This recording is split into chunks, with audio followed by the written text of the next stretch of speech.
नमस्कार दोस्तों, डेट है आज की 28 मार्च 2023 और स्वागत है आपका एडिटोरियल डिस्कशन में।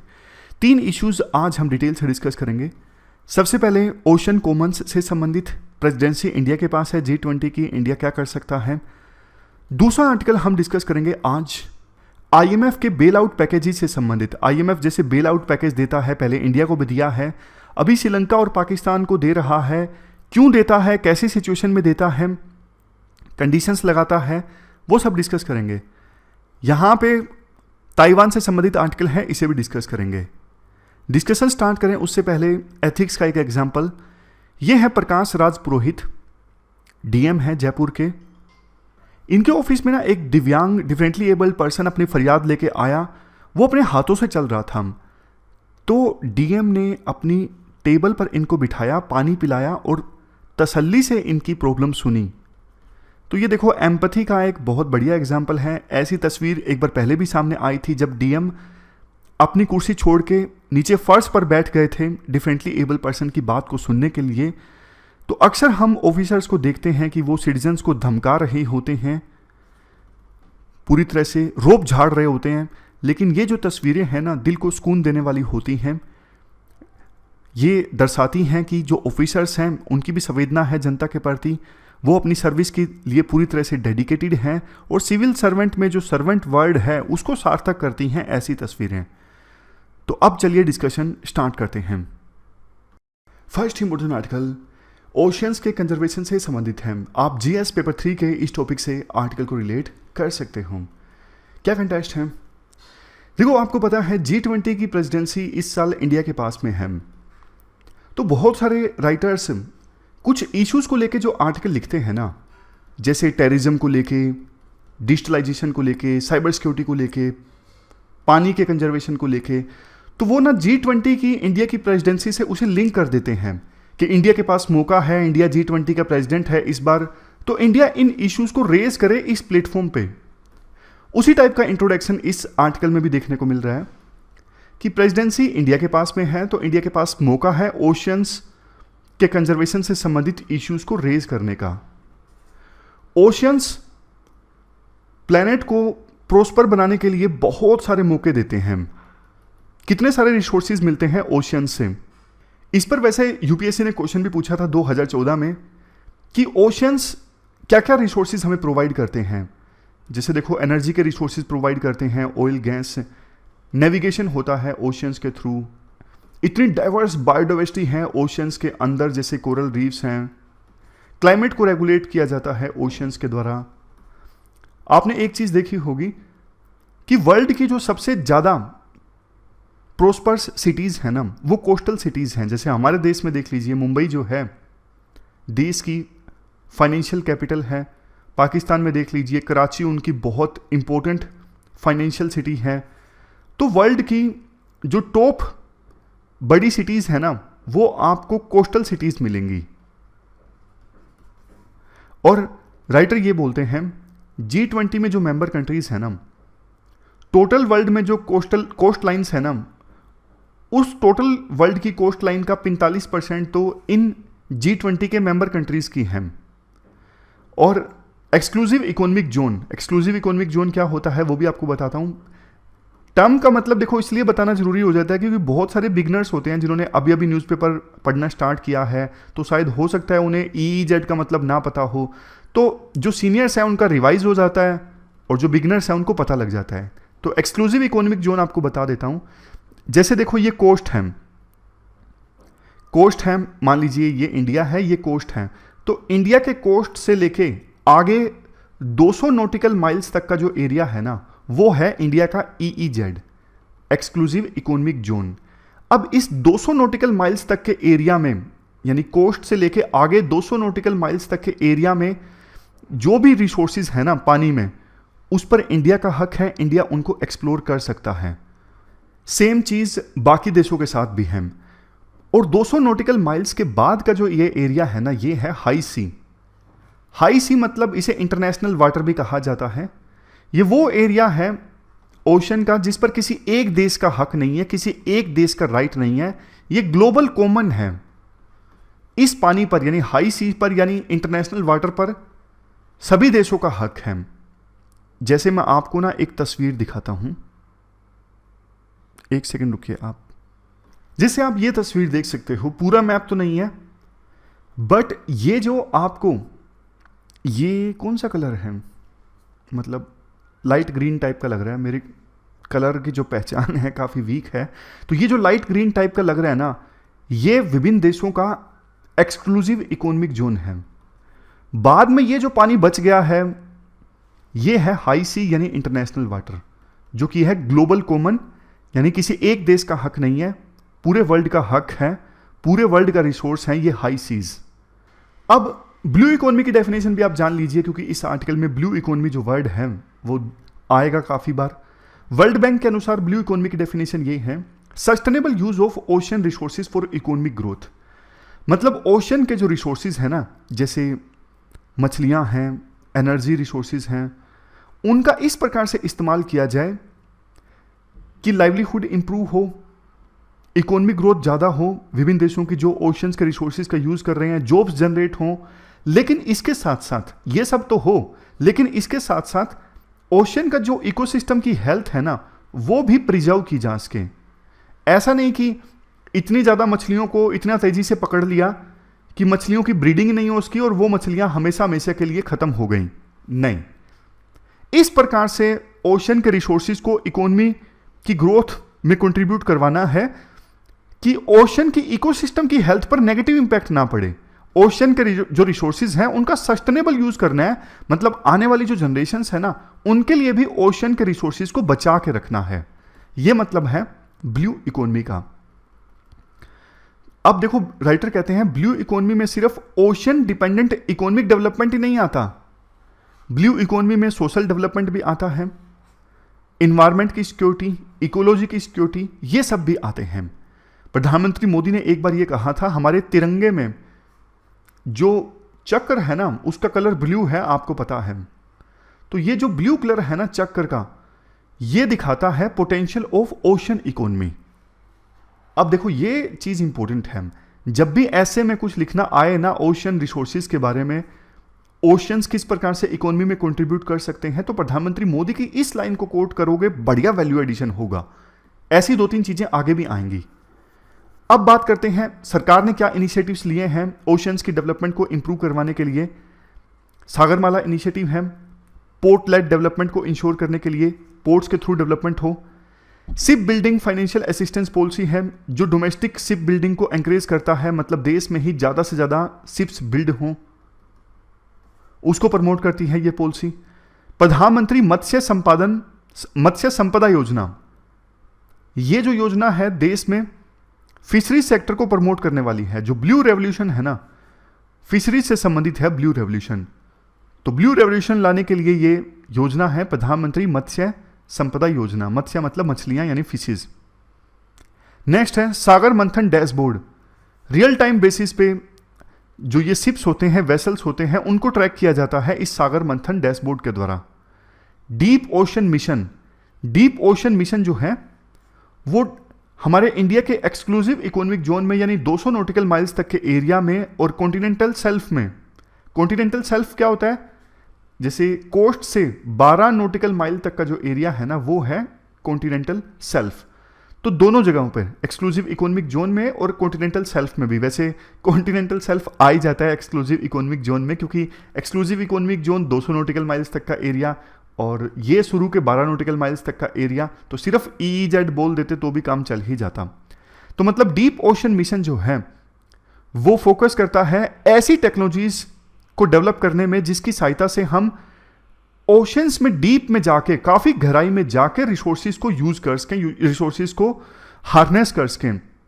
एक्सप्लॉइट वर्ड यहां पे नहीं इस्तेमाल है, एक्सप्लॉइट का मतलब थोड़ा नेगेटिव होता है। हमें रिसोर्सेज को सस्टेनेबली हार्नेस करना है, यूज करना है। इसके अलावा इंडिया ने कोस्टल रेगुलेशन जोन नोटिफिकेशन जारी की ताकि कोस्टल रीजन्स को अच्छे से मैनेज किया जा सके, अच्छे से क्लासिफाई किया जा सके। इसके अलावा और सरकार ने क्या क्या किया है, वर्ल्ड इन्वायरमेंट डे था ना जब 2018 में 5 जून को, तो उस समय प्रधानमंत्री मोदी ने ये बोला था कि हम 2022 तक सिंगल यूज प्लास्टिक को पूरी तरह से एलिमिनेट कर देंगे। पूरी तरह से तो देखो एलिमिनेट नहीं हुआ पिछले साल, लेकिन हाँ बहुत प्रोडक्ट्स ऐसे हैं सिंगल यूज़ प्लास्टिक वाले जो एलिमिनेट हो चुके हैं, जैसे प्लास्टिक के जो कप्स आते थे वो अब बैन हैं इंडिया में। इसके अलावा सरकार की तरफ से प्लास्टिक वेस्ट मैनेजमेंट रूल्स को अमेंड किया गया ताकि सिंगल यूज़ प्लास्टिक आइटम्स को बैन किया जा सके। जो बात हमने अभी की कि प्लास्टिक वाले कप अब बैन हो गए हैं, बहुत सारे दूसरे प्रोडक्ट्स बैन हो गए हैं।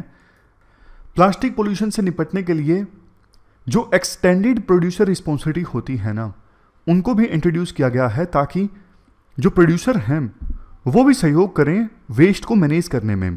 जैसे देखो, एक लेस बनाने वाली कंपनी है, उन्होंने अपना लेस का पैकेट बेच दिया 20 रुपये वाला, 10 रुपये वाला, लेकिन उनकी रिस्पॉन्सिबिलिटी यहीं ख़त्म नहीं हो जाती। जिस पैकेट में उन्होंने लेस भर के दिए हैं वो प्लास्टिक का है, तो उसको मैनेज कैसे किया जाए, इस संदर्भ में भी सरकार ने जो गाइडलाइंस दी है ना, इन्हें ही कहा जाता है एक्सटेंडेड प्रोड्यूसर रिस्पॉन्सिबिलिटी। यानी जो प्रोड्यूसर लोग हैं उनकी रिस्पॉन्सिबिलिटी खत्म नहीं हो जाती प्रोडक्ट को बेचने के बाद, उस वेस्ट को कैसे मैनेज किया जाए जिसमें उन्होंने प्रोडक्ट भर के दिया था, इस संदर्भ में भी उनकी रिस्पॉन्सिबिलिटीज हैं। अब इसके बाद राइटर ये बोलते हैं, ब्लू इकोनॉमी जो है वो G20 के प्रायोरिटी एरियाज में शामिल है। G20 का एक की प्रायोरिटी एरिया है, की मतलब इंपॉर्टेंट प्रायोरिटी एरिया है environment and climate sustainability working group, और इस वर्किंग ग्रुप का एक की प्रायोरिटी एरिया है ब्लू इकोनॉमी। चूंकि इस बार प्रेसिडेंसी इंडिया के पास में है तो इंडिया की रिस्पॉन्सिबिलिटी भी बनती है। प्रधानमंत्री मोदी ने एक बार ये बोला था, हमें लाइफस्टाइल फॉर द इन्वायरमेंट अपनाने की आवश्यकता है। मतलब ऐसा लाइफस्टाइल अपनाने की आवश्यकता है जिससे इन्वायरमेंट का हित हो, इन्वायरमेंट का कंजर्वेशन हो, इन्वायरमेंट सुरक्षित रहे। मतलब अभी देखो क्या है, माइंडलेस कंजप्शन चलता है। एक इसका सबसे बढ़िया एग्जांपल मैं आपको देता हूं। अमेजोन पे बहुत सारी डील्स आती रहती हैं, ये प्रोडक्ट सस्ते में ले लो, ये प्रोडक्ट सस्ते में ले लो, इस पर इतना सारा ऑफर है। बहुत बार ना हम ऐसा प्रोडक्ट भी परचेज कर लेते हैं, सिर्फ वो सस्ते में मिल रहा था, हमें ज़्यादा जरूरत नहीं है, हमने परचेज कर लिया। ये है माइंडलेस कंजप्शन। पहले सुपर बाजार वाला कंसेप्ट आया था कि सुपर बाजार में जाते हैं, जैसे वॉलमार्ट टाइप की चीज़ें हमारे देश में भी देखने को मिलती हैं, एक ही छत के नीचे सारे प्रोडक्ट मिल रहे हैं, बिग बाजार टाइप।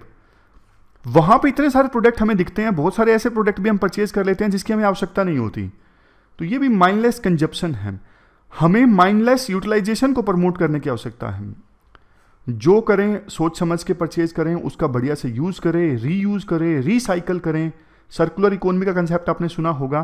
प्रोडक्ट है, मैन्युफैक्चर हो, रीयूज़ हो, रिसाइकल हो, ऐसा नहीं कि प्रोडक्ट को इस्तेमाल किया फिर फेंक दिया एक ही बार में, वो होती है लीनियर इकोनॉमी।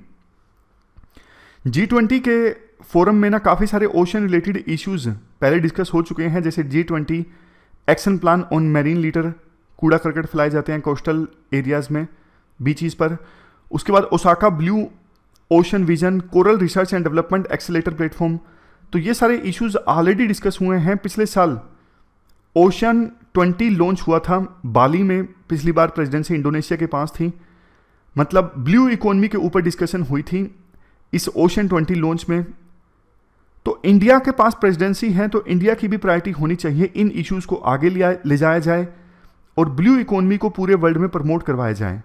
ब्लू इकोनॉमी को ना खतरा है बहुत सारी चीज़ों से, जैसे एक्सट्रीम वेदर इवेंट्स।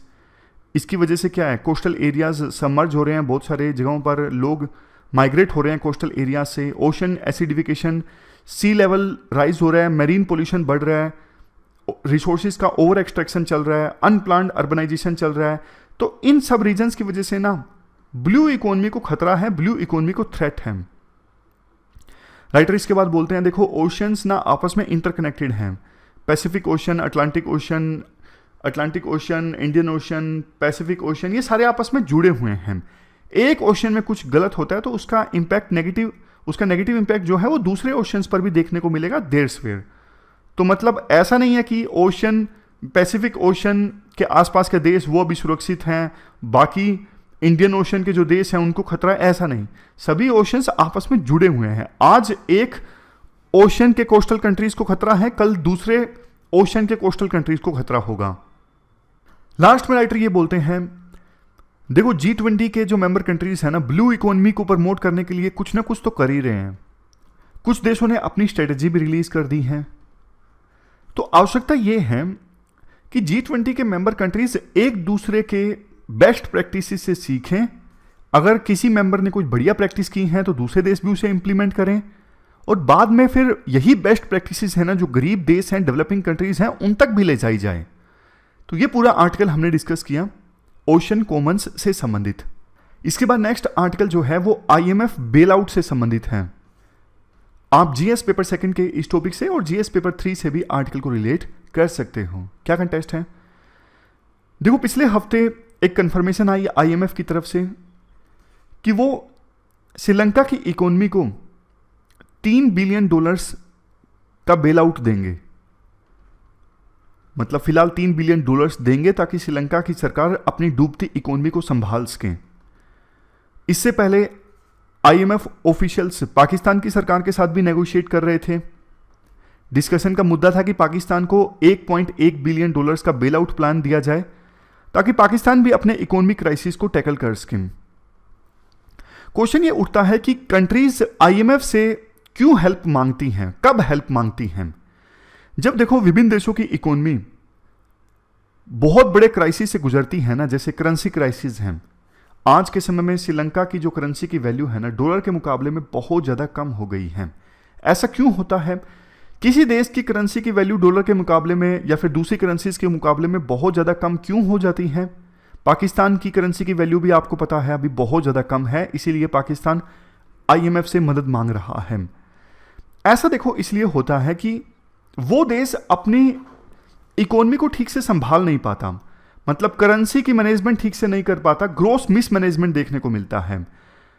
खास करके रूलिंग गवर्नमेंट के इन्फ्लुएंस में सेंट्रल बैंक खराब पॉलिसीज को अपनाता है। मैं आपको एग्जांपल देके समझाता हूं ताकि अच्छे से समझ में आए। जैसे देखो श्रीलंका की सरकार ने ना, श्रीलंका की सरकार मान लीजिए, पाकिस्तान की सरकार मान लीजिए, इन देशों की सरकारों ने ना पॉपुलिस्ट पॉलिसी अपनाई। जैसे कोविड में तेल के दाम एकदम से बढ़ गए थे, तो उस समय पाकिस्तान की सरकार ने नहीं इंक्रीज किए डोमेस्टिकली तेल के दाम, क्योंकि इमरान खान चाहते थे कि मैं पॉपुलैरिटी ज़्यादा हासिल कर सकूं, इसलिए उन्होंने पॉपुलिस्ट पॉलिसी अपनाई कि नहीं, हम तेल के दाम नहीं इंक्रीज करेंगे, इंडिया इंक्रीज कर रहा है लेकिन हम नहीं करेंगे। उसी प्रकार से श्रीलंका की सरकार ने काफ़ी सब्सिडी वाली स्कीम्स चलाई ताकि जनता में सरकार को पॉपुलर किया जा सके। अब देखो पैसे तो पेड़ पे नहीं उगते, कहीं से तो पैसे लाने पड़ेंगे, या तो आप सिस्टमेटिकली रेवेन्यू को इंक्रीज करो। लेकिन ये जो सरकारें होती हैं ना, जैसे श्रीलंका की सरकार, पाकिस्तान की सरकार, ये रेवेन्यू वगैरह नहीं देखती, ये सिर्फ ये देखती हैं कि पॉपुलैरिटी कैसे हासिल की जाए।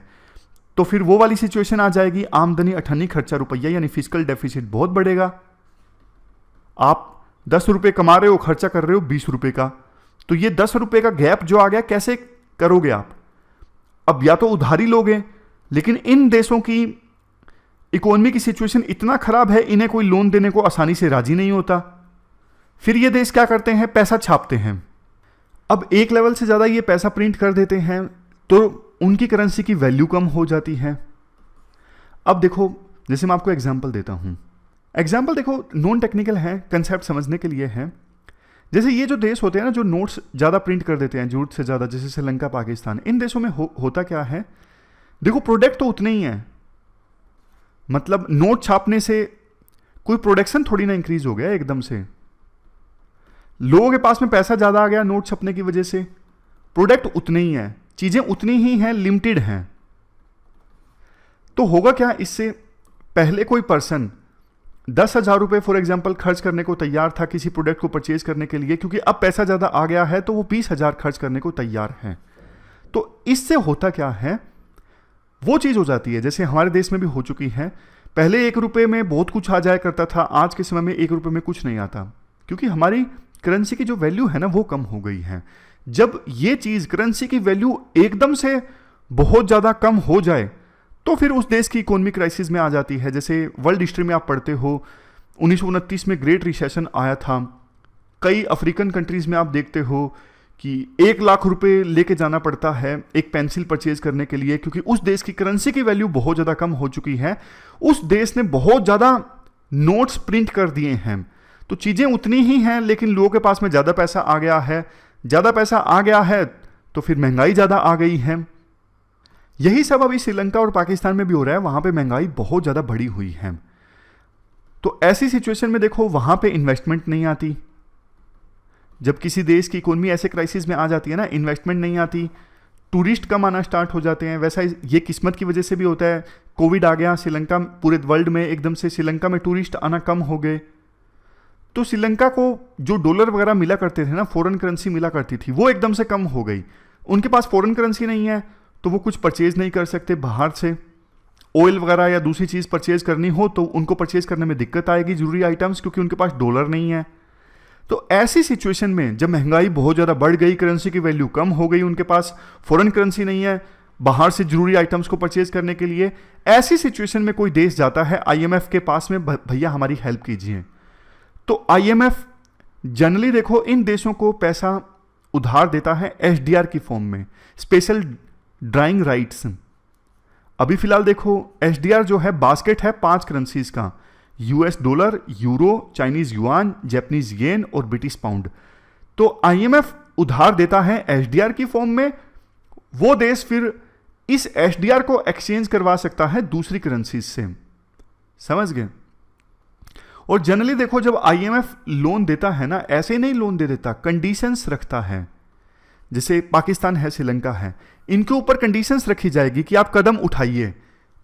सेंट्रल बैंक जो पहले करप्शन चल रहा था, सेंट्रल बैंक जो पहले सिर्फ सरकार की मान रहा था, सरकार के इन्फ्लुएंस में था, वो सेंट्रल बैंक इंडिपेंडेंट होकर काम करे, सरकार रेवेन्यू जनरेट करने के लिए टैक्स लगाए। ऐसी ऐसी कंडीशंस आईएमएफ रखता है लोन देने के लिए। अब देखो ये जरूरी भी है, क्यों? क्योंकि आईएमएफ ने लोन दे दिया, उस देश की सरकार ने कोई स्टेप ही नहीं लिए सिचुएशन को इंप्रूव करने के लिए, तो आईएमएफ का लोन तो डूबेगा ना। तो आईएमएफ तभी लोन देगा जब पहले आप एक्शन लोगे सिचुएशन इंप्रूव करने के लिए, नहीं तो आईएमएफ की इन्वेस्टमेंट तो डूब जाएगी, मतलब आईएमएफ ने जो उधारी दी वो तो डूब जाएगी। इसीलिए आईएमएफ कंडीशन रखता है। तो ये पूरा आर्टिकल हमने डिस्कस किया, आईएमएफ क्यों लोन देता है, कैसी कंडीशन में लोन देता है। अब चलते हैं अगले आर्टिकल की तरफ। इसके बाद नेक्स्ट आर्टिकल ताइवान से संबंधित है। आप जीएस पेपर 2 के इस टॉपिक से आर्टिकल को रिलेट कर सकते हो। देखो ताइवान पर चाइना अपना हक जताता है। चाइना कहता है ताइवान जो है वो चाइना का पार्ट है, लेकिन इसी वजह से बहुत कम देश अभी फिलहाल ऐसे हैं जिनके डिप्लोमेटिक रिलेशंस हैं ताइवान के साथ, क्योंकि ज़्यादातर देश चाइना से डरते हैं या फिर चाइना से दोस्ती बना के रखते हैं। इस वजह से उन्होंने ताइवान के साथ में डिप्लोमेटिक रिलेशंस नहीं इस्टेब्लिश किए हैं। होंडुरस एक ऐसा देश है सेंट्रल अमेरिका में, देखिए होंडुरस एक छोटा सा देश है जिसके ना ताइवान के साथ में डिप्लोमेटिक रिलेशंस थे। यहाँ पे दूसरे नंबर पे ताइवान की सबसे बड़ी एम्बेसी थी यूएस में, एम्बेसी के बाद में। लेकिन ना अब होंडुरस ने भी ताइवान के साथ में डिप्लोमेटिक रिलेशंस खत्म करने का फैसला लिया है चाइना के चलते। चाइना ने लालच दिया होंडुरस को कि हम आपको जॉब्स देंगे, इन्वेस्टमेंट देंगे, इंफ्रास्ट्रक्चर आपका डेवलप करवाएंगे। तो होंडुरस के प्रेसिडेंट ने डिक्लेयर किया कि हम चाइना के फेवर में ताइवान के साथ अपने डिप्लोमेटिक रिलेशंस तोड़ रहे हैं। 30 दिन है आपके पास में, आप अपनी एम्बेसी खाली करके यहाँ से चले जाइए। ताइवान को अभी रिकॉग्नाइज किया जाता है सिर्फ 12 देशों के द्वारा, वेटिकन के अलावा। और ये देश भी ना बिल्कुल छोटे छोटे देश हैं। 4 तो बिल्कुल छोटे से पैसिफिक आइलैंड कंट्रीज़ हैं। साउदर्न अफ्रीका में एक देश है इस्वाटिनी, प्रागुए, 6 सेंट्रल अमेरिकन और कैरेबियन नेशंस। सिर्फ इन देशों के द्वारा ही ताइवान को रिकॉग्नाइज किया गया है जिनके ताइवान के साथ में डिप्लोमेटिक रिलेशंस हैं। अब आर्टिकल में ये कहा जाता है ताइवान ने होंडुरस को ऊपर आरोप लगाया कि फाइनेंशियल असिस्टेंस के चक्कर में, मतलब वो हमसे भी फाइनेंशियल असिस्टेंस मांग रहे थे कि आप हमें पैसा देंगे तो हम चाइना के साथ रिलेशंस नहीं इस्टेब्लिश करेंगे, हम आप ही को रिकॉग्नाइज करेंगे। हमने पैसे देने से मना किया तो वो चाइना के पास चले गए और उन्होंने चाइना से पैसा ले लिया। तो ताइवान की तरफ से स्टेटमेंट ये दी गई कि हम ये पैसों की रेस में नहीं पड़ेंगे चाइना के साथ में कि हम भी पैसा दें, चाइना भी पैसा दे, जो ज़्यादा पैसा देगा वो उसका फेवर लेगा। हम इस रेस में नहीं पड़ना चाहते। लेकिन ताइवान ने आरोप लगाया कि चाइना अपने पैसों के दम पे ताइवान के इंटरनेशनल पार्टिसिपेशन को, इंटरनेशनल रिकॉग्नाइजेशन को रोकने की कोशिश कर रहा है।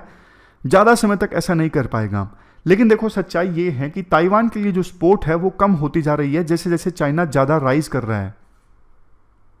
अभी ताइवान में जो पॉलिटिकल पार्टी सत्ता में है ना, वो देखो चाइना के साथ किसी प्रकार का मतलब ज़्यादा एसोसिएशन नहीं चाहती है। अगर पूछा जाए कि ताइवान के लोग क्या चाहते हैं, ताइवान की टोटल पॉपुलेशन 2.3 करोड़ के आसपास है, तो ताइवान के लोग क्या चाहते हैं? ज़्यादातर ताइवान के जो लोग हैं ना, स्टेटस को चाहते हैं कि जैसा अभी चल रहा है चलता रहे, ना तो ताइवान पूरी तरह से इंडिपेंडेंट हो, ना ही ताइवान मर्ज हो चाइना में, जैसा चल रहा है वैसा चलता रहे, ऐसा ताइवान के ज़्यादातर लोग चाहते हैं। जब से यूएस की स्पीकर नैन्सी पेलोसी यहाँ पर आई है ना, तब से चाइना और ज़्यादा एग्रेसिव हो गया है ताइवान को लेके। चाइना ने कभी ऐसी कमिटमेंट नहीं की कि हम फोर्स का इस्तेमाल नहीं करेंगे ताइवान को चाइना में मिलाने के लिए। मतलब जानबूझ के चाइना ऐसा हिंट देता है कि हम कुछ भी कर सकते हैं ताइवान को चाइना में मिलाने के लिए। और ताइवान को लेके चाइना काफ़ी संजीदा भी रहता है, रेड लाइन ड्रा करके रखता है। जैसे यूएस की स्पीकर जब ताइवान की धरती पर आई तो चाइना ने बोला कि यूएस ने रेड लाइन को क्रॉस कर दिया है, इसका खामियाजा यूएस को भुगतना पड़ेगा। बाद में उन्होंने एयर डिफेंस जोन को वायलेट करना स्टार्ट कर दिया था, ताइवान की बाउंड्री पर मिलिट्री एक्सरसाइजेज करना स्टार्ट कर दिए थे। तो ये सब चीज़ें बोली जाती हैं इस आर्टिकल में। तो ये सब आज हमने डिस्कस किया। आज 3 इश्यूज हमने डिस्कस किए। फिलहाल इस डिस्कशन में इतना ही है। Thank you very much for discussion.